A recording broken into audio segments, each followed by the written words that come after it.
이거 제 이론이 아니고요. 인터넷에 본 이론이에요. 그런데 제가 조금 정리를 했습니다. 우리가 세미나를 한다고 하는데 그래도 뭐 주제 발표라도 하나 있어야 되지 않을까 싶어서 제가 준비를 했고요. 물론 뭐 여러분들 다 잘하시고 다 훌륭하시고 다 소설 많이 쓰신 분도 있고 그래서 제가 이렇게 그런 걸 한다는 게 주제로일지는 모르겠지만 또 어떻게 보면 잘 쓰는 사람도 또 필요한 이야기들이기 때문에 그래서 제가 준비를 했습니다. 단편 소설 쓰는 거. 그래서 소개를 제가 좀 우선 소개를 좀 할게요. 우리 이 집의 주인이신 조민식 작가님. 네, 조민식입니다. 그리고 제 옆에 서울시인대학의 회장님이신 조영래 작가님. 네, 조영래입니다. 그리고 우리 소설동인의 파평에 한번 오셨었고 앞으로 그 소설을 쓰고 싶어하는 남희철 작가님. 그리고 이성직 작가님은 지금 제주도에서 한라대학교 2학년이죠? 1학년? 한라대학교 그러니까 우리 시골집을 고쳐주셨는데 내가 공부 좀 해보시겠냐고 해가지고 진영고등학교를 갔어요. 그래서 2년 만에 울산 성적으로 졸업하시고 한라대학교로 가서 여동생이 제주도 살아가지고 거기서 공부하면서 주말 부부도 아니고 몇 개월 만에 만나서 혼자 계시고 그래서 또 사모님도 시를 잘 쓰셔가지고 우리 동인지에 내시를 했거든요. 이성직 작가님 원래 스토리 문협에서 제일 오래된 멤버입니다. 그다음에 강홍상 작가님 학위가 11개? 학위가 아주 공부의 신이라고 공부를 너무 좋아하시고요. 다방면에 능력이 많으신 분인데 오늘 우리 동지에 또 글도 내시고 그래서 환영합니다. 그다음에 한문평 작가님은 현대시선이가 거기서 소설로 등단하셔가지고 소설집을 우리 문학공원에서 한번 내셔가지고 많이 팔았어요. 잘 팔렸어요. 그리고 또 다른 데도 내시고 아주 단편을 잘 쓰십니다. 고맙습니다. 그러면 제가 단편소설 쓰는 법 2023년 한국스토리문협회 소설, 효설, 소셜 동인의 청년 사계 세미나 자리였습니다. 먼저 말씀드렸지만 우리가 스토리 소동이라는 이름을 오래 가지고 있었는데요. 그 이름을 만드신 분이出版사를 차려가지고 되게 독자적으로 하고 계셔서 뭐 바꿔보는 것도 괜찮다고 그래가지고 이번에 소설에다가 소셜이라는 그 사회 구성 이런 유니트 이런 개념에 붙여가지고 만들었습니다. 단편 소설은 많은 작가들에게 자신과 주변을 표현할 수 있는 완벽한 장르입니다. 소설 쓰기는 대단히 힘들지만 단편 소설이라면 누구든지 이야기를 짓고 완성할 수 있습니다. 다른 소설과 마찬가지로 훌륭한 단편 소설은 독자에게 감동과 즐거움을 줍니다. 이 글을 읽고 브레인스토밍, 초안 작성, 고쳐쓰기 과정을 통해서 짧은 시간 내 성공적으로 단편 소설을 쓸 수 있는 방법을 알아보고자 합니다. 플롯 구성 또는 줄거리를 떠올려라. 1번 무엇에 대한 이야기이며 어떤 사건이 일어날 것인가에 대해서 생각해보면 좋겠습니다. 무엇을 설명하고 무엇을 묘사할 것인지를 고려해야 합니다. 이야기 전개에 대한 접근 방법과 관점을 결정해야 합니다. 예를 들어서 주인공이 안 좋은 사건을 해결하거나 반갑지 않은 친구 또는 가족이 찾아오는 것 같은 단순한 플롯으로 이야기를 시작할 수 있습니다. 주인공이 다른 차원의 공간에서 깨어나거나 다른 사람의 깊은 비밀을 알게 되는 등 보다 복잡한 플롯으로 시작하는 것도 가능합니다. 그래서 우선 이야기를 남과 다르게 시작을 해야 될 것 같아요. 예를 들면 조민식 작가님께서 돌아가신 아버지가 로또 복권 번호를 불러줬는데 그거를 사러 갔는데 작은 아이가 막 아이스크림 사달라 가지고 아이스크림 사먹고 못 샀거든요. 근데 이튿날 당첨을 한데 보니까 진짜 내게 당첨된 거야, 말하자면. 아주 재밌는 소설이잖아요. 그래서 우리 그 김경수 작가님하고 같이 최종층까지 올라가서 했는데 제목은 왜 이 480억짜리 아이스크림이 됐느냐면요, 담담한 이야기를 표지내기 조금 어렵습니다. 타이틀이. 그래서 이렇게 호기심이 유발되게 그런 제목으로 했습니다. 2번 입체적인 주인공을 부각시키다. 대부분의 소설은 최대 한두 명의 주인공에 초점을 둘 것입니다. 욕망과 원하는 일이 분명하지만 모순도 많은 주인공을 떠올려 보았으면 좋겠습니다. 단순히 선한 인물이나 악한 인물이 아닌 주인공의 흥미로운 면들을 부각시켜서 입체적이고 균형 잡힌 모습으로 묘사하는 것이 좋습니다. 주인공 묘사에 영감을 줄 만한 실제 인물의 모습을 참고하는 것도 가능합니다. 예를 들어서 그래서 박정희라든지 전두환이라든지 아니면 정주영이라든지 아니면 아버지라든지 이렇게 주인공을 두고 다른 사람으로 묘사해가는 것도 괜찮습니다. 근데 꼭 아버지라고 플롯을 놓고 나서도 아버지를 악하게 만들 수도 있고 또 사기꾼으로 만들 수도 있고 그래요. 왜냐면 나중에는 그게 아버지가 아니면 되니까. 처음에는 아버지의 그 외모, 뭐 아버지의 무슨, 왜냐면 남을 생각하려면 잘 안 되니까 이웃집이나 형님이나 아버지, 예를 들면 이성진 작가 같은 분이 지금 외모가 좀 독특하니까 뭐 머리 쏙 들어가고 뭐 안경을 끼고 이러면서 무슨 깽당에 뭐 두목을 맺는다든지 뭐 그럴 수도 있다는 거죠. 근데 이제 아는 사람을 가지고 표현하려면 구체적으로 표현이 잘 된다는 거. 그 다음에 주인공을 하면 아무도 모르잖아요. 그렇게. 가운데를 닮으시는. 네? 가운데를 닮으시는. 예. 관계없습니다.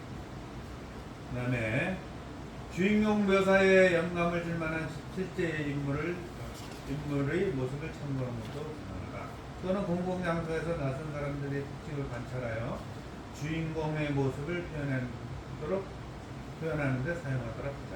예를 들어서 학교에서 집단 따돌림을 당하는 남자친구를 보호해야 하지만 동시에 학교 생활을 잘 적응하려고 하는 10대 소녀가 주인공이 될 수도 있다. 아니면 이웃 사람과 친한 친구가 되고자 하는데 그 이웃이 별도 회기로 연루되어 있다는 사실을 알게 된 고독한 노인이 주인공이 될 수도 있다.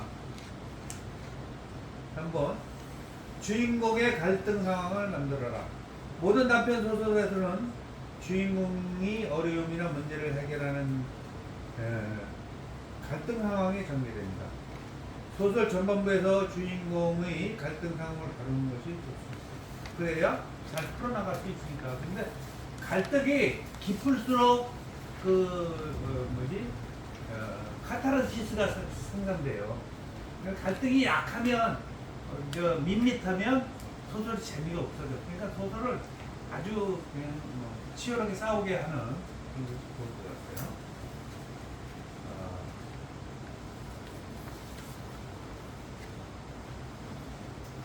주인공의 힘들고 어려운 삶을 그리도록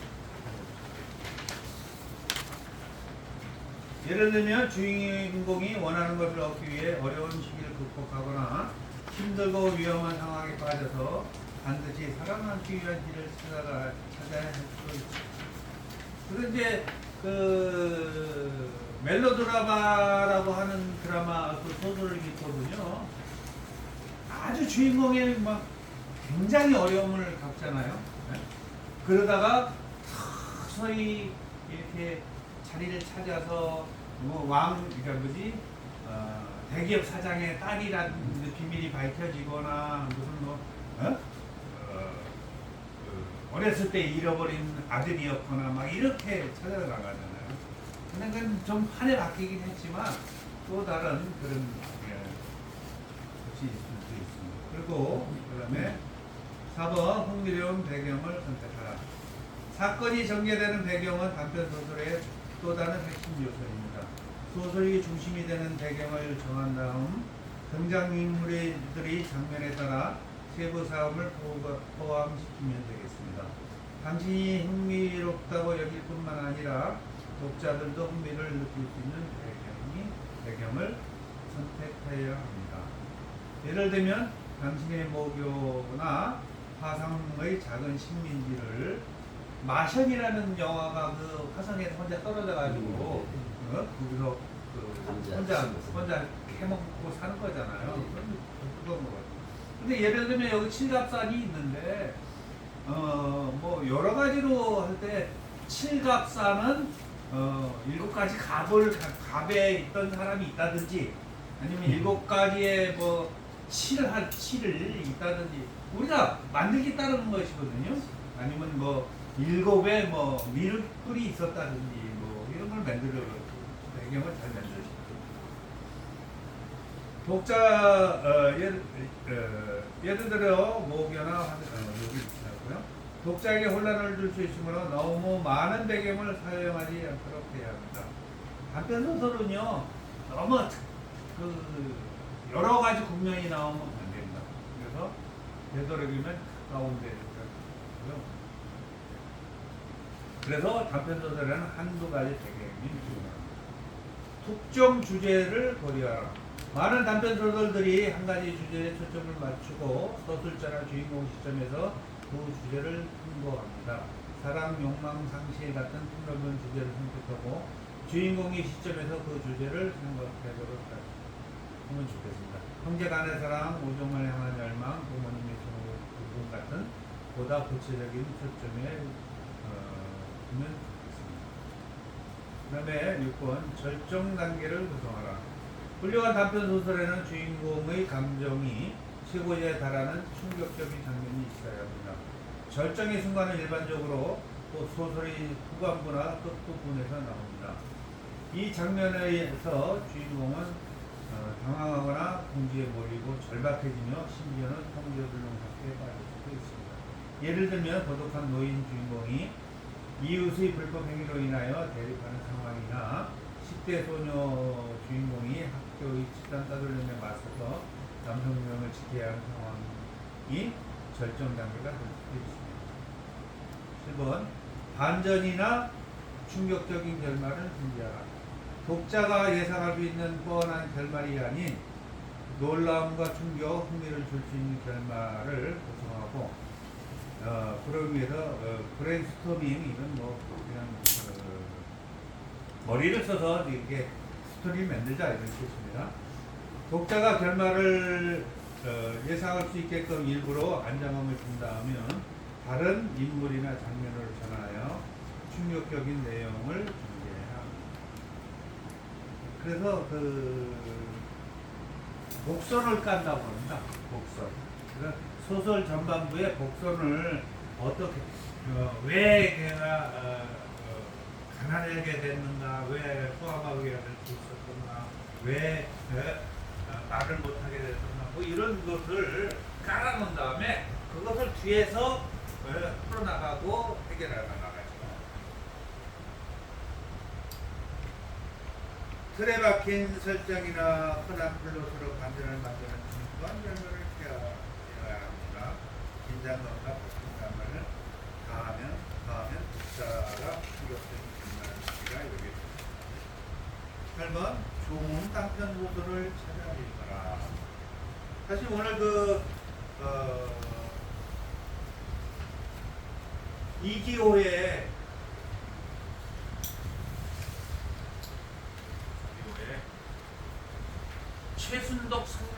충만기라는 그거를 제가 오늘 하기로 했는데요.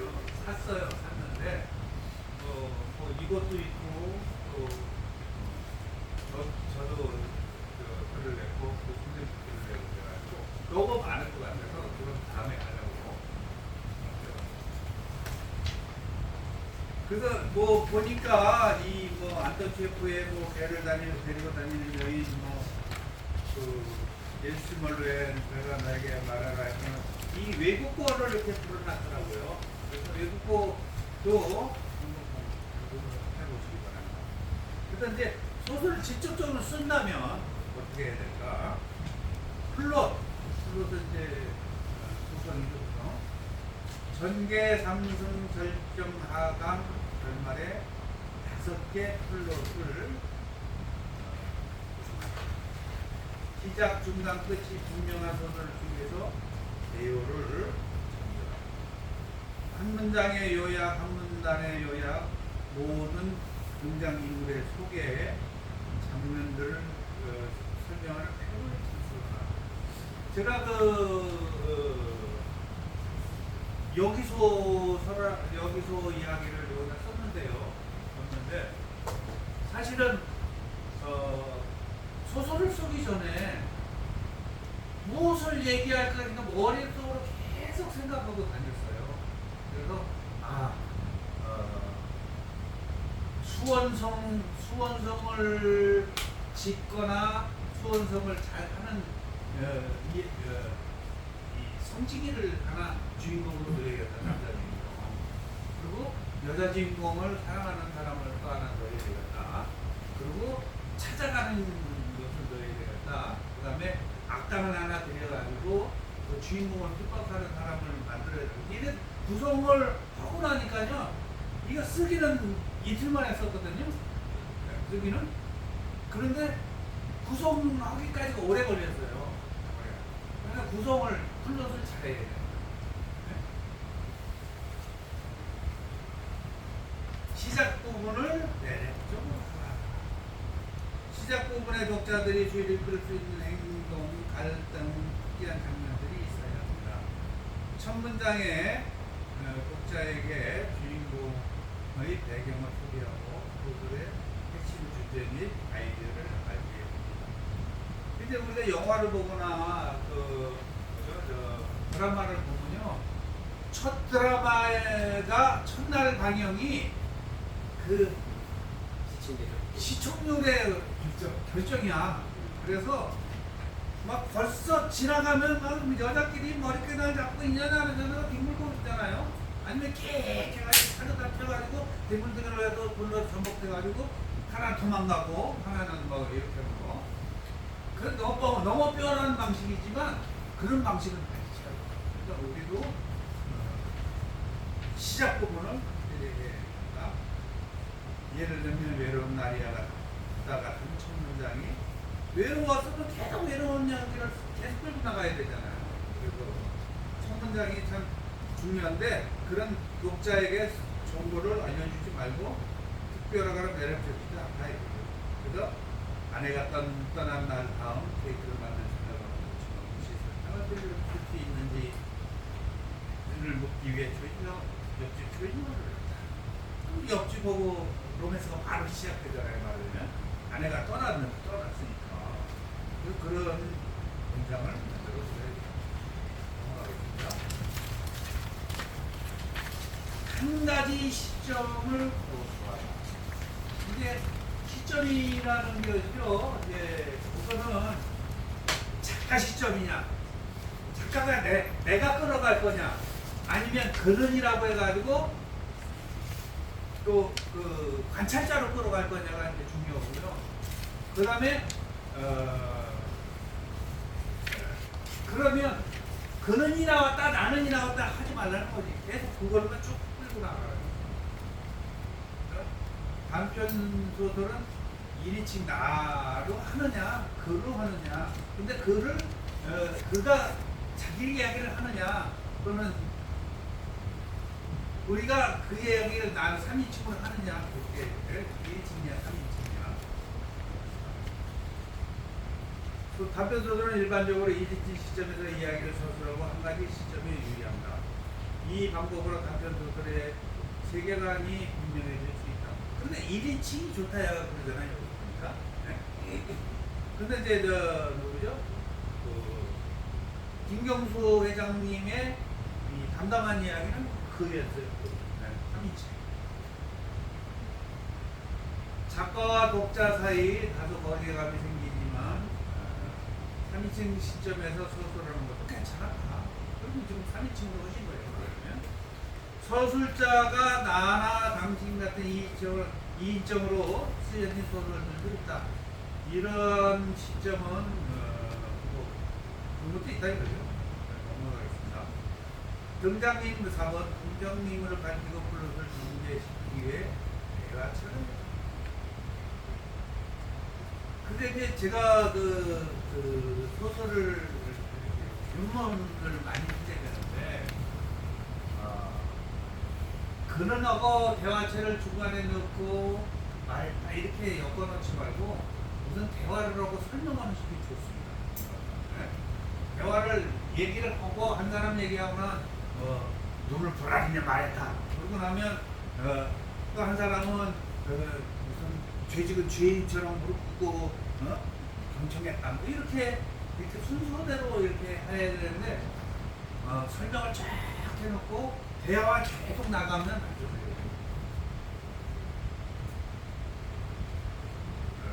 가로가 없네요. 가로 5번. 배경에 대해서 감각적으로 세부를 그 제가 고등학교 때 조석구라는 선생님이 그 국어 선생님으로 오셨는데 저희가 그 선생님 때문에 소설 쓰게 됐어요.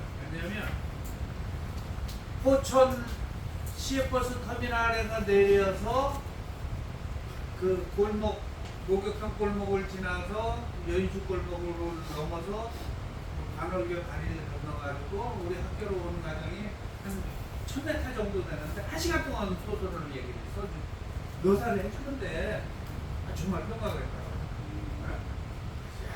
이렇게 소설을 할 수 있구나. 그래서 제가 소설가의 꿈을 그때 깨달았어요.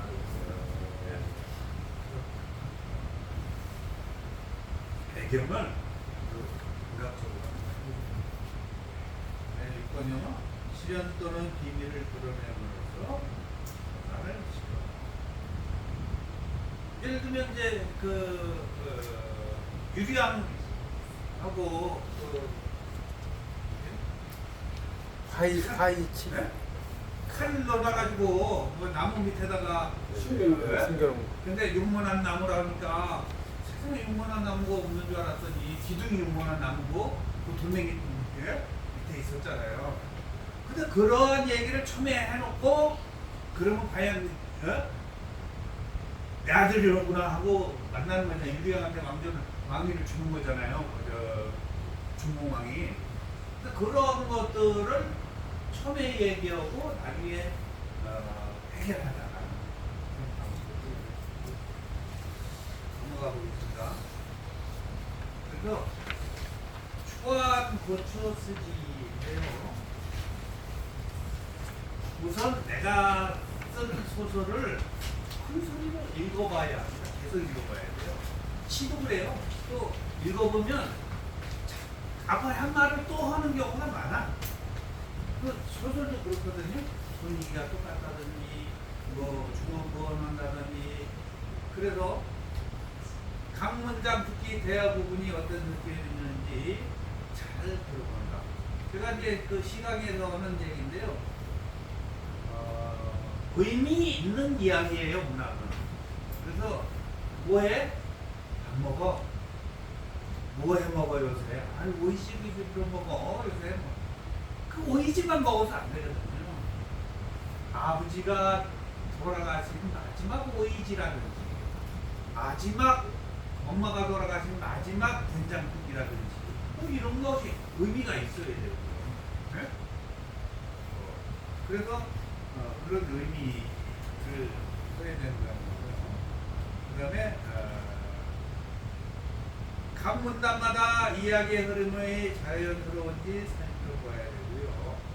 어색한 문장이라는 표현을 찾아서 수정을 하죠.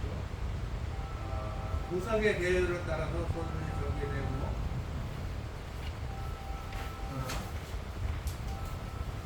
누가 우리가 안 받아서 그렇게 몰라요. 이대부터.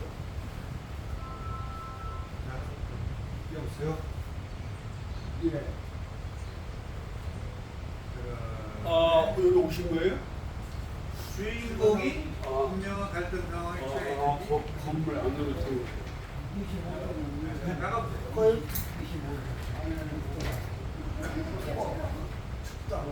온도를 좀 올리시라. 네. 플루스의 계획에 따라 소설이 전개되고 주인공이 분명한 갈등 상황에 처해 있습니다. 소리내어 소설을 읽으면 마치고 문장도 등의 2번 이게 그 양쪽에 가로 있는 1, 2, 3, 4예요. 얘는 못해보는데 단편 소설의 명료함과 흐름을 위해서 문장을 고치라.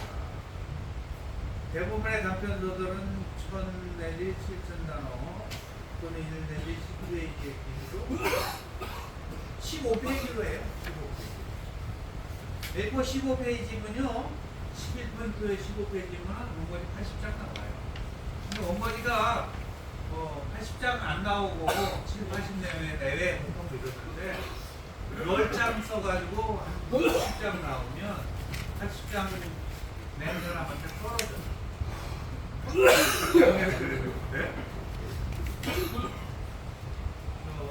장면이나 문장을 삭제하고 관계랑 옛날에는 그 문장이 만연체라고 해가지고요 한 문장을 막 5줄씩 10줄씩 이렇게 만들었거든요.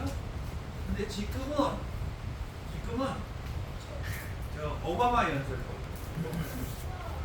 그 오바마 연설법이 뭐냐면 오바마는 미국은 누구의 나라입니까? 물어보면 뭘 결혼했어요? 아유. 안녕하세요. 안녕하세요. 안녕하세요. 또 하나 줘야지. 아이고 지나고.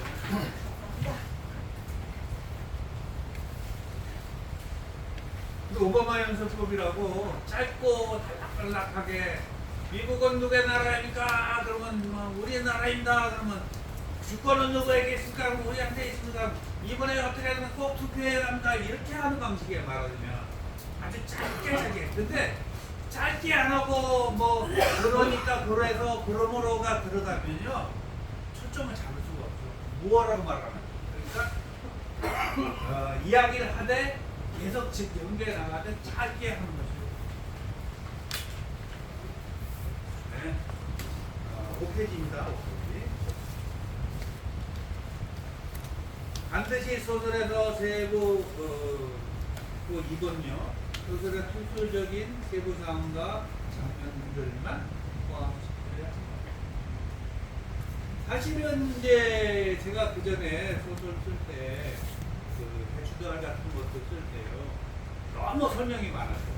왜냐면 뭐 소를 매는 방법, 무슨 뭐 여기 썰애질을 하는 방법, 지게 작대기를 만드는 것까지 뭐 코트를 뭘로다 만들어 그런 걸로 설명을 해가지고 채웠거든요. 그렇게 하면 안 된다.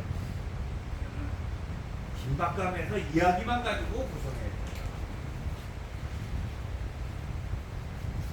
그래서 이제 뭐 예를 들어 군대 상황이라든지 뭐 이럴 때 아주 뭐 12.12 사태는 뭐 1980년 뭐 김포대교 뭐 이 정도 해가지고 이렇게 노태우 장군 뭐 이렇게 하면서 해야지 전체를 막 설명해가지고 들어가려거나 설명을 넘어 하려면 그러면 이야기가 노출해져.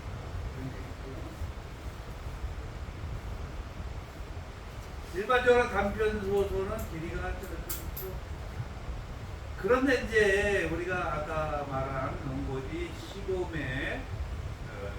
1도 이제 15매인데 지금 뭐 여러 가지가 있어요. 소설이 단편 소설이 있고요, 장편 소설이 있는데 손바닥 장자를 써가지고요 2장짜리 소설 같은 거. 좋은 생각이나 뭐 이럴 때 그런 소설도 있고 그간에 그 시가 조영래 선생님 오늘 그 시집에 그 원고를 가져오셨는데 이 장훈 선생님이 뭐라면 시가 기르시다. 그래서 3페이지 4페이지 된다 말해요. 예? 근데 시가 짧을 이유가 없어요. 하나도. 근데 우리는 시는 짧은 걸 줄 알아. 말하자면. 그리고 왜? 습관적으로 사람들 시는 짧아야 되나? 그럼 소설은 길어야 된다. 근데 그것이 아니라 이야기가 탄탄해야 하는가? 그래서 이야기가 그 사람한테 읽을 만한 가치가 되는가가 중요하잖아요. 거기서 그렇지만 예를 들어서 뭐 단편소설 공모전을 하는 데는 분량이 맞아요.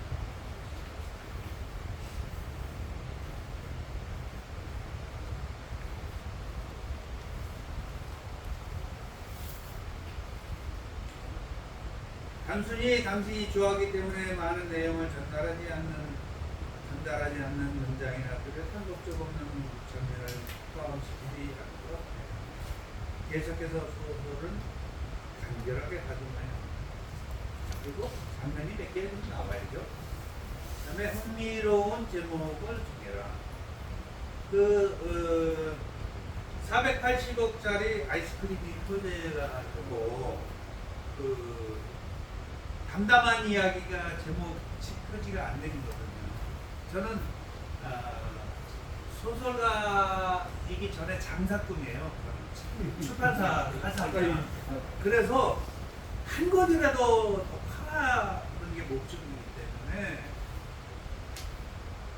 누가 보면 야 480억짜리 아이스크림 뭐야? 라고 하는 것이 담담한 이야기보다는 매력이 있단 말이거든요. 그래서 제목을 근데 이제 예를 들면 뭐 올무 이런다 이거예요.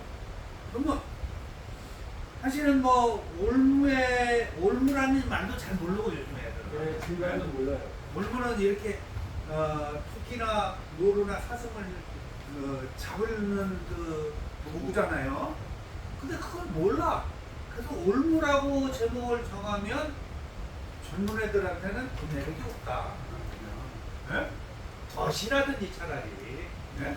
그런 것이 좋고 덫도 그냥 덫이 아니라 욕망의 덫도 있고 무슨 뭐 그리움의 덫도 있고 여러 가지가 있는데 좀 더 효과적으로 모래덫이라든지 아니면 뭐 구름의 덫이라든지 좀 남보다 상상하게 한 발 더 뛰어나간 상상을 하는 제목이 좋다.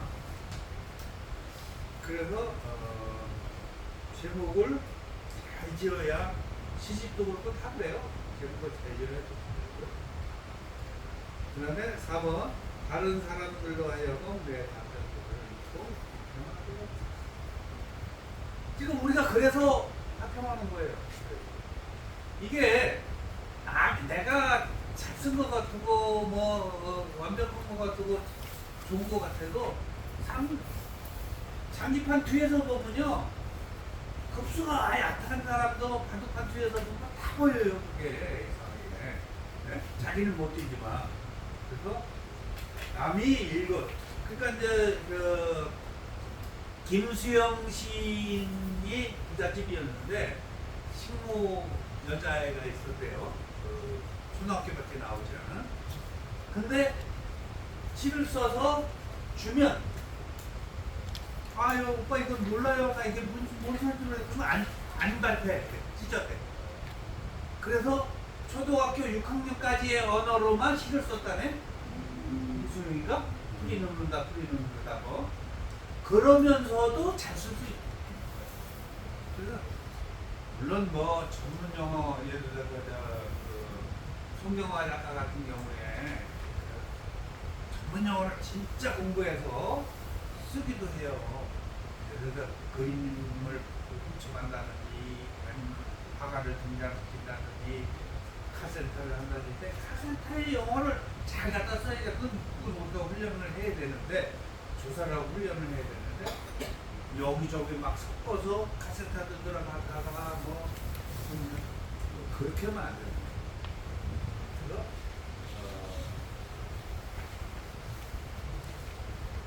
공인, 친구, 학교, 가족, 동료들에게 보여주고 감동적인 모임이 되는 또 글쓰기 모임에 오늘 같은 모임에 참가하고 또 소설 워크숍을 또 제가 그 포천에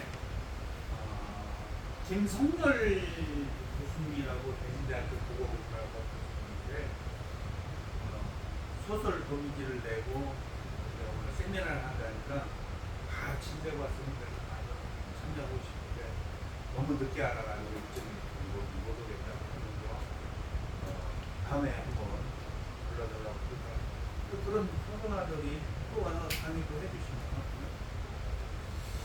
그래서 거기서도 몇 명, 7명인가 8명을 강의를 하신대요. 그래서 같이 했으면 좋겠다고 그랬어요. 아무튼 그래서 아니면 친구들과 함께 글쓰기 모임을 만들어 각자의 소설을 위한 목표를 이룬다. 다른 사람들로부터 피드백을 받는 다음 고쳐주기 위해 최고의 초안을 작성해서